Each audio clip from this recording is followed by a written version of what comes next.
La voie du samouraï se trouve dans la mort. On doit se livrer chaque jour à la méditation sur une mort inévitable. Chaque jour, quand le corps et l'esprit sont en paix, on doit méditer sur l'idée d'être déchiré par des flèches, des fusils, des lances et des épées. Enlevé par le déferlement des vagues, projeté au cœur d'un immense feu, frappé par un éclair, secoué à mort par un grand tremblement de terre, précipité du haut de falaises de 30 000 mètres, emporté par une maladie mortelle ou contraint à se faire seppuku à la mort de son maître. Et chaque jour, sans faute, on doit se considérer comme mort. Telle est la substance de la voie du samouraï. Il est mauvais qu'une chose en devienne deux. On ne doit rien chercher d'autre dans la voie du samouraï. Et il en va de même pour tout ce qu'on appelle une voie. Celui qui comprend les choses de cette façon doit pouvoir concevoir toutes les voies et sera de plus en plus en accord avec la sienne. S'il fallait définir en un mot ce qu'est la condition de samouraï, elle se fonde avant tout sur le dévouement corps et âme à son maître. Ne pas oublier son maître, c'est la chose la plus fondamentale pour un vassal. C'est un bon point de vue de voir le monde comme un rêve. Celui qui fait quelque chose comme un cauchemar, quand il se réveille, il se dit que ce n'était qu'un rêve. On prétend que le monde dans lequel nous vivons n'est pas très différent de ça. Parmi les maximes sur le mur du seigneur Naoshige, il y avait celle-ci.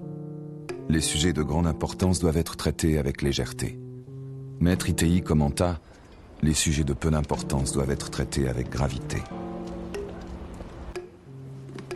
Selon les paroles des anciens, on doit prendre ses décisions en l'espace de 7 respirations.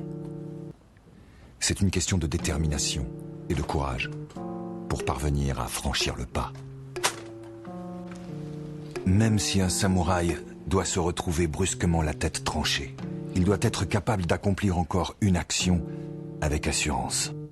Celui qui devient semblable à un fantôme vengeur et témoigne d'une grande détermination, même s'il a la tête tranchée, celui-là ne devrait pas mourir. C'est toujours bon d'avoir de la poudre rouge dans sa manche. Il peut arriver que quand il dessoule ou quand il se réveille, un samouraï n'ait pas le teint très vif. C'est à ce moment-là qu'il faut sortir et se farder avec un peu de poudre rouge. Nos corps reçoivent la vie du cœur du néant. Exister là où il n'y a rien, c'est le sens de la phrase « la forme c'est le vide ». Que le néant pourvoie à toute chose, c'est le sens de la phrase « le vide c'est la forme ». On ne devrait pas penser que ce sont là deux choses différentes. Il n'existe sûrement rien d'autre que l'unique raison d'être du moment présent. Toute la vie d'un homme est une succession de moments. Si on comprend parfaitement le moment présent, il n'y aura rien d'autre à faire et rien d'autre à poursuivre. Il y a quelque chose à apprendre d'une grosse averse. Quand on est surpris par une averse, on essaie de ne pas se faire mouiller et on court à toute allure sur la route. Quand on fait des choses comme passer sous les corniches des maisons, on se fait mouiller quand même. Si on est résolu depuis le départ, on n'aura aucune hésitation. Et pourtant, on se fera tremper de la même façon. Cette compréhension s'étend à toute chose.